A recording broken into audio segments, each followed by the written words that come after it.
Hello everyone and welcome to my channel. This is my first actual video and today we're gonna bake waffles, and this is actually my great-grandmother's recipe, and we're also gonna use my great-grandmother's waffle iron. If you can see it in the back, it's probably like 80 years old or something. These are probably the best waffles I ever had.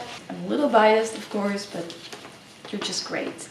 So what we're gonna need is 1 kilogram of flour, so a whole pack of flour. This is for about 30 waffles, by the way. So 1 kilogram of flour. We're gonna need 1 liter of milk. Yeah, I want to have 1 liter of water prepared, but it's not sure if you're gonna need all of it. Then 100 grams of fresh yeast. You can also use packaged yeast. I don't know how much you'd need, but this is what fresh yeast looks like. Fresh yeast looks like. And you're gonna need about 2 to 4 eggs, depends how big yours are. I have rather small eggs, so I'm gonna use 4 today. And we need 1 package of vanilla sugar and 250 grams of butter. We're gonna melt it later, and also a pinch of salt. So the first step is to sift the flour. This is really important, otherwise you're gonna get lumps. Okay, so I turned the camera a little bit more down, so I hope you can properly see what I'm doing. So, we have the sifter, we have the package of flour. I'm just gonna sift it.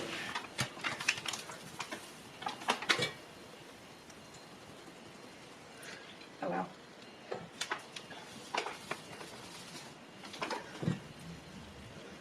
It's a lot of flour. And it's gonna like steam up, like you see already. Okay, so that's it. So we put the sifter away. We have our bowl with flour. I'm actually gonna use the stand mixer for this, so that's why I'm using this bowl. You can also use a hand mixer. This is easy as well. So the next step is you have to, this yeast works different than active dry yeast. So it doesn't foam up, but you have to like melt it in the milk or water, but I'm gonna use it with the milk because you definitely have to use all the milk, so it's easiest to just use it in the milk. So you're gonna have to make the milk a little bit warm, lukewarm. It's not gonna be really warm. So we're gonna take a bowl and we're gonna put a little bit of milk in, not all of it. So we're gonna microwave this for about 20-second intervals until it's lukewarm. You don't want it to get too hot because that will kill the yeast. And that way it kind of works the same as active dry yeast. It just eventually works different. Okay, so we have the warm milk here and then the yeast. So I'm gonna drop it all in. And what this is gonna do, it's literally just gonna melt. It's gonna melt in the milk. You can see it like getting all sticky and clumpy. So you're gonna let it sit in the milk for a little bit, let it dissolve, and yeah, now I got my fingers covered in yeast. Great. So yeah, I'm just gonna let it sit, and this takes about, I guess, 5 minutes to dissolve, and then we can move on to the next step. Also, an important note, don't put it in the microwave with the yeast already in it, because that will kill the yeast. So don't put the yeast in the microwave. Even if the milk is getting cold, don't put it in there. If the milk is getting cold, just heat up a different bowl with extra milk and put that in it. Okay, so as you can see, all the yeast is now dissolved in the milk. So the next step is to make a well in the flour, and you're gonna put the eggs and the yeast inside this well. You can just do this with your hands, as long as you're clean. Okay, so we have the well, and now we're gonna put the dissolved yeast and the eggs inside this well.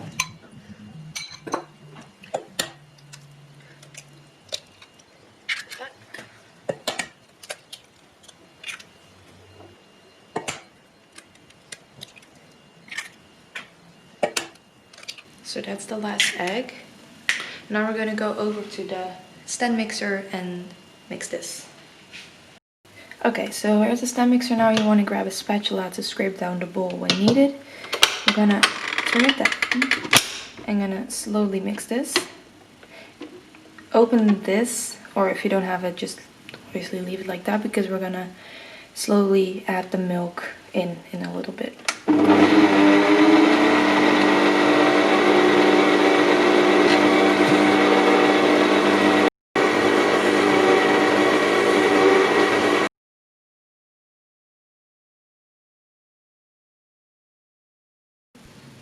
Okay, so hopefully, as you can see, it's getting together.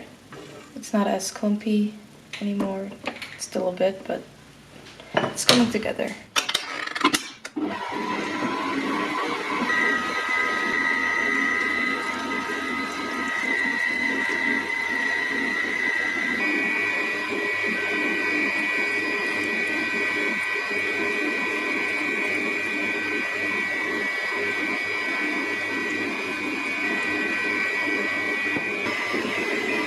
I actually forgot to add the vanilla sugar, so we're doing that right now. Let's mix it for a little bit longer.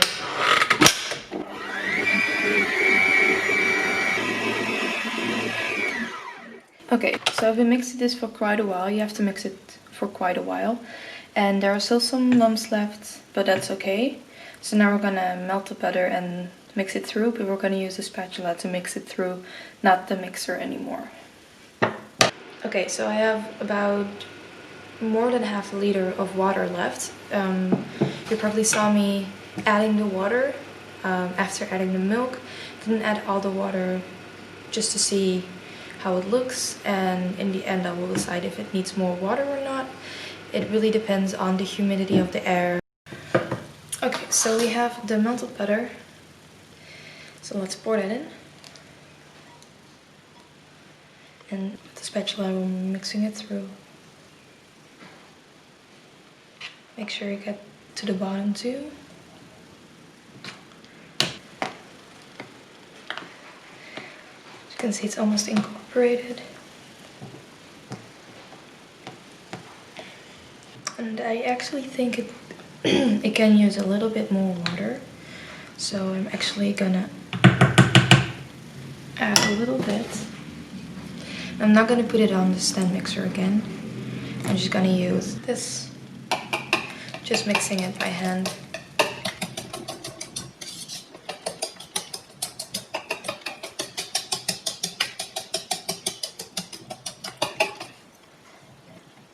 A little bit more.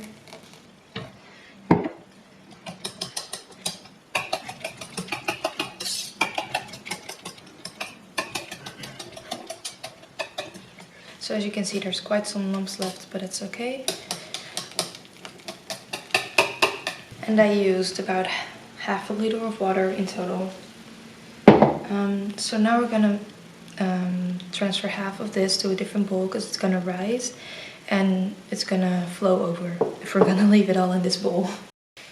Okay, so I grabbed the second largest bowl we have. I'm gonna transfer half of this to the other bowl, because we're gonna have to rise it, and if it's gonna rise in only this bowl, it's gonna overflow. It's never gonna be possible.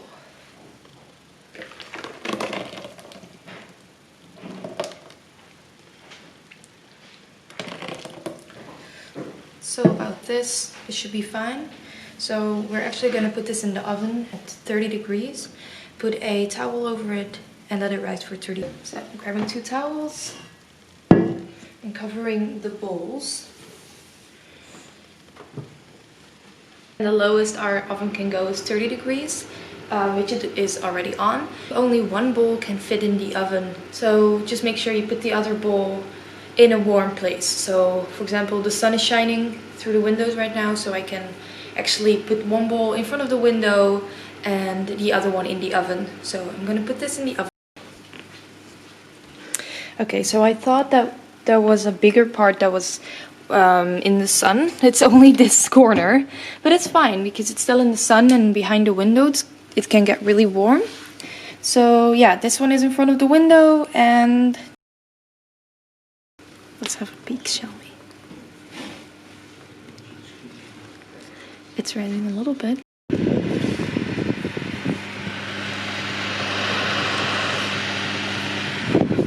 Okay, so the waffle iron we have needs to heat up for at least like 10 minutes, so I'm gonna turn it on already. Kitty break.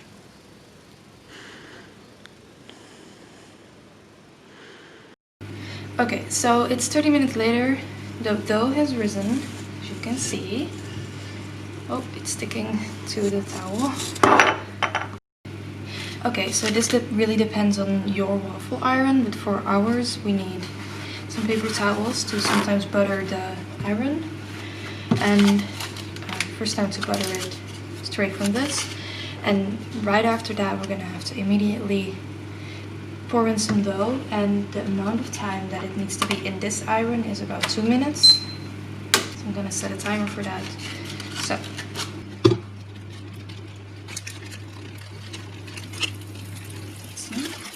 and about 1 scoop.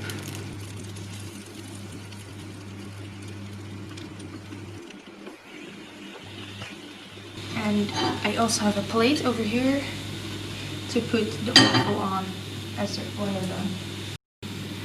I also put the other bowl with dough in the oven at 30 degrees so that can rise while we're baking off these.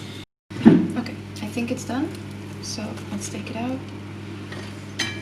Let's pour in the next one.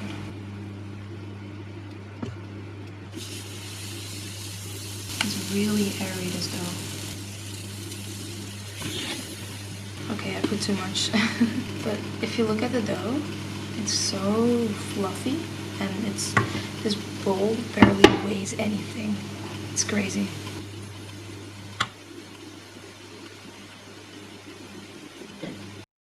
Okay, yeah, it wasn't properly heated enough, but now it is heated well. And yeah, we're just gonna bake some waffles now. Actually, finally bake them.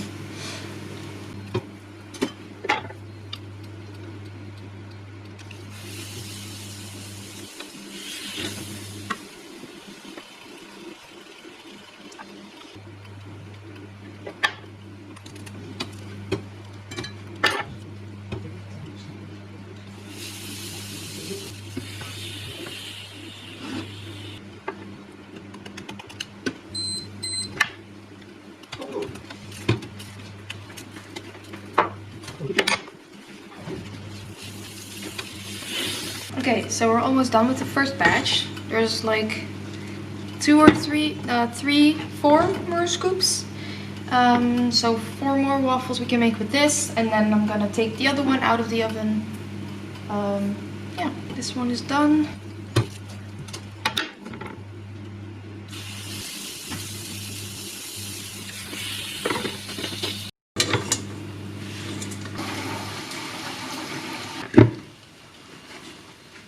Oh my god! Okay, so the iron is really hot right now, so I'm taking the plug out so it can cool down a little bit, because otherwise the waffles will burn. Okay, so you can see this stack of waffles over here. We're down to the last waffle. Actually gonna butter it a little bit more.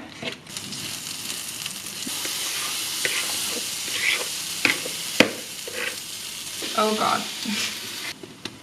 This is done because it was really hot, the iron. So stop the timer, put this on the, well, it's not completely done. Like this part is not done. But it's fine. Take it out of the plug. Okay, so the best way to eat these is when they're still warm, you put some butter on it. So the butter melts in the waffle. And then also putting some brown sugar or white sugar or dark brown sugar. And putting that on top of it. It kind of melts on the waffle actually. Kind of melts into the grooves. And that's how you eat them. They're so good. My family was actually eating them while I was baking them, and they really liked them. I also really liked them. They're really good. They turned out really well.